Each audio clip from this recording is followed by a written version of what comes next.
Hello everyone, this is Classic Comics. Welcome to my channel. This is the first video for my channel, and I thought for that I'd review this comic right here. This is the X-Men Teen Titans crossover from 1982, published by Marvel and DC. It features Marvel talent on the book. Chris Claremont as writer, Walt Simonson, Terry Austin on art, Jim Shooter, Lynn Wein editing. These were the best two selling books for each publisher at the time. X-Men, Marvel for X-Men, and Titans for DC. And we'll just go ahead and get right into it here. So we get this splash page here. We get a scene at the source wall. And we get the Promethean giant up here in the foreground. And we get a scene of Darkseid and Metron having a technological exchange. Metron gets Darkseid's Omega Phase helmet, which Darkseid tells him will allow him to pass through the source wall and therefore gain ultimate knowledge. But when Metron tries to pass through, something goes wrong. And then we see Metron's chair floating in space. And it appears that Darkseid has double-crossed him.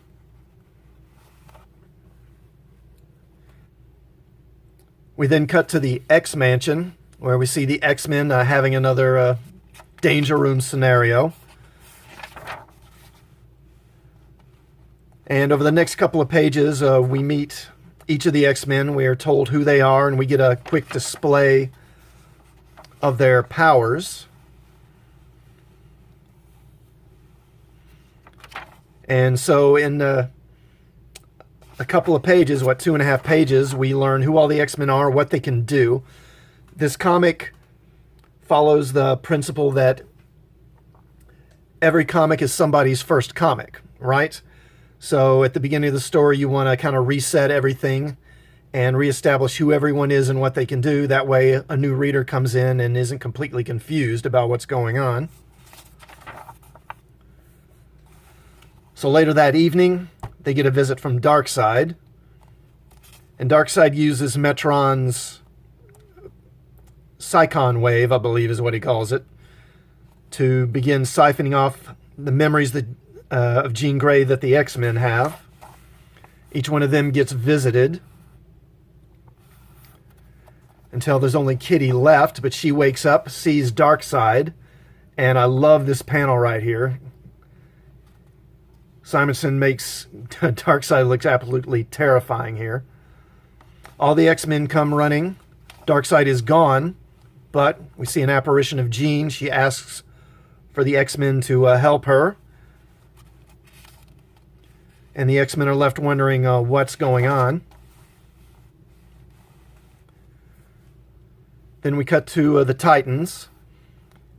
And Raven has a dream in which she has a premonition of Phoenix returning. Raven wakes up screaming. Starfire comes to check on her. And Raven tells her about her dream. And Starfire realizes that she dreamt about the Phoenix. And being an alien, Starfire knows who and what the Phoenix is. And she knows the Phoenix is really dangerous, so she summons the other Titans. Now, this comic takes for granted that all these heroes share the same Earth. There's no parallel worlds. There's no crossing over from one Earth to the other. It's just assumed that these heroes all they inhabit the same Earth. They've just never met before. So we then go to Gotham, and we see Robin breaking up a robbery. Now, since this is 1982, this is Dick Grayson as Robin. The Judas contract storyline where he becomes Nightwing was would be about 1.5 years, maybe 2 years from this point. So this is Dick Grayson, and he breaks up the robbery and then discovers they're parademons who are working with Deathstroke, who is working for Darkseid. and Darkseid takes him out pretty easy. We then cut back to the X-Men, and Professor X realizes that someone is visiting places where Jean manifested her power as the Phoenix in some significant way, and is collecting residual energies there, but they don't know what the purpose is yet. We then go back to the Titans, who find Robin, and then Starfire tells them about the Phoenix, and basically she kind of gives a quick recap here of the Dark Phoenix story, and I love this panel right here. This looks great. And she warns the Titans that Phoenix is a danger to the whole world, maybe even the universe, and she has to be stopped. We then go to Deathstroke, and I love this establishing shot right here. This is a nice 3-point perspective panel here. I don't know if Walt Simonson was directly influenced by Jack Kirby, but his artistic style is great. It's a great pairing with Kirby's designs. He does them really well. And you would see that a couple of years later after this, when he would do his run on Thor during the mid-'80s. That was really popular. We then go back to the X-Mansion, and we see the Titans basically just break in and attack Professor X, and they subdue him.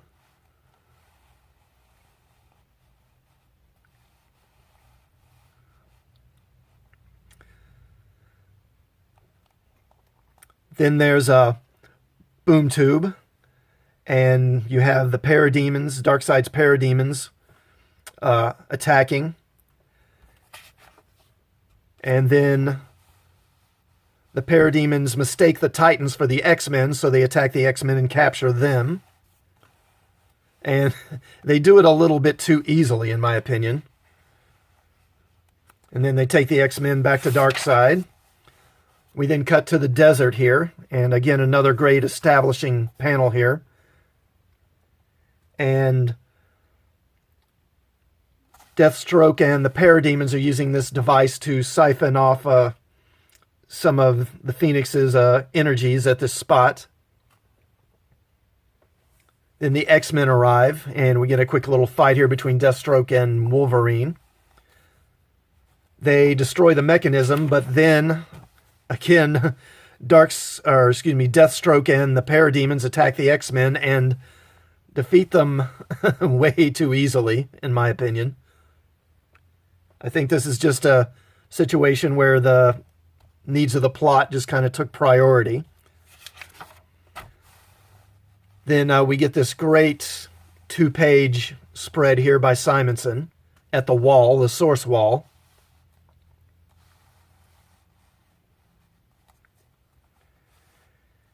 And Darkseid has the heroes brought to this asteroid, I guess.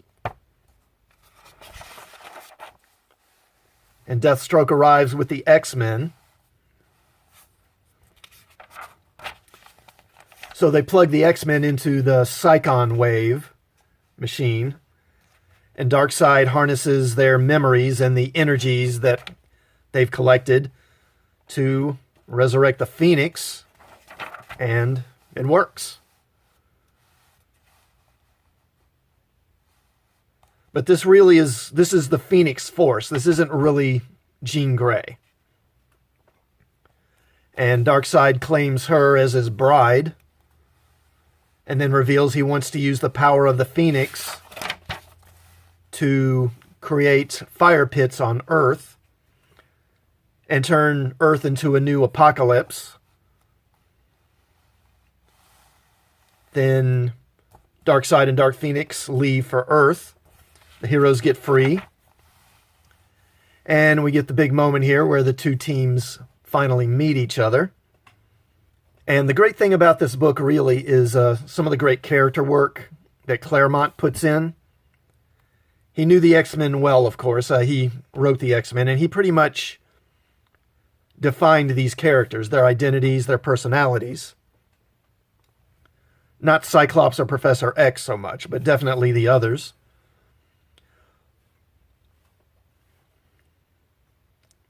But he does a great job with the Titans as well.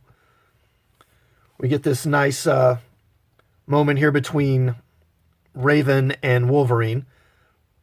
Raven is an empath, and she senses the ferocity in Wolverine, and it makes her apprehensive, kind of wary of him. Wolverine, with his enhanced senses, kind of picks up on that immediately. They then find Metron's chair floating in space near the wall, but they don't know how to operate it. Then we get this nice moment here with Kitty and Changeling kind of flirting a little. And I know he's called Beast Boy now, but this character, Garfield Logan, he was called Changeling back in these days, back in the 80s. So Kitty says, "Yeah, I wish I was home." The chair vanishes. Then it reappears. And they realize that the chair operates on thought. But they can't all fit on the chair, so how are they going to get home?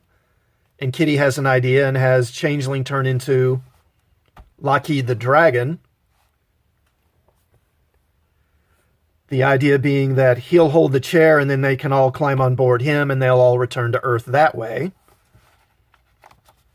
Which leads us into this fun full-page panel right here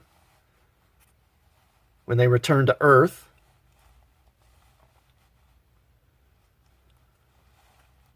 Then we get a nice moment here with Wolverine and Starfire. They're both warriors. And Wolverine says that he doesn't mind if he dies in this fight that is to come. He just wants to have a chance to go down swinging. Raven then senses Darkseid and Dark Phoenix down below the city. So they use the chair. We then get a nice moment, or a nice scene here between Changeling and Wolverine. Changeling's real name is Garfield Logan, and of course Wolverine's named Logan as well. So Changeling says, Kitty says, "Your name's Logan, so's mine. Maybe we're related." And Wolverine wants no part of it at all. They then get ambushed by Deathstroke and the Parademons.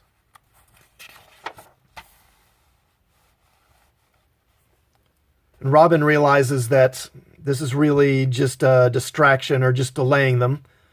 They need to focus on finding Darkseid and Dark Phoenix.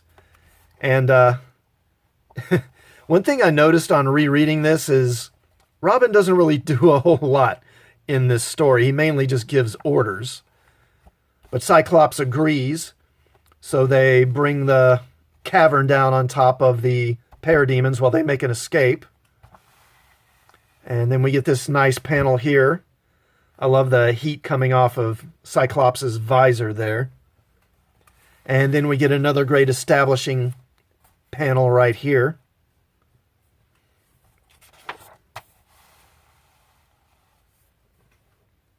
The X-Men and the Titans then go on the attack, but they just don't have the raw power to defeat Dark Phoenix or Darkseid individually, never mind the two of them together. Phoenix then fires a bolt into the earth to create a fire pit. Then Professor X and Raven join their abilities together and they launch a psychic attack on the Phoenix.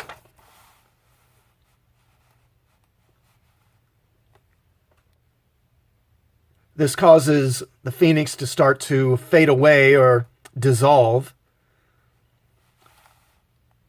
And then Darkseid tells Phoenix that she can take a physical host or possess a body, and then she'll be able to survive. So she picks Cyclops and attacks him, and she possesses him. But that's a mistake because once she possesses Cyclops, she has access to his memories of Jean. And that just reinforces to Phoenix that she really shouldn't be here. She shouldn't have been resurrected. She shouldn't be back. And who's responsible for it? Darkseid. Darkseid. Cyclops then attacks Darkseid. And I love this panel here where we see the Cyclops' optic beam take the form of the Phoenix. And then we see the Phoenix carry Darkseid out into space and all the way back to the source wall.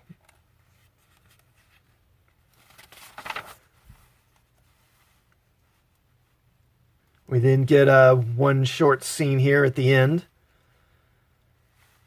And Cyclops laments that they weren't able to save Jean. And then we get a quick epilogue here back at the source wall, and we see Metron's chair appear. And then we see that Metron is alive. He wasn't killed. And in fact, it really wasn't so much him tricking Darkseid so much Darkseid tricking him as he tricked Darkseid. He was playing Darkseid all along. And then we get this nice final shot here where we see that Darkseid has merged with the source wall.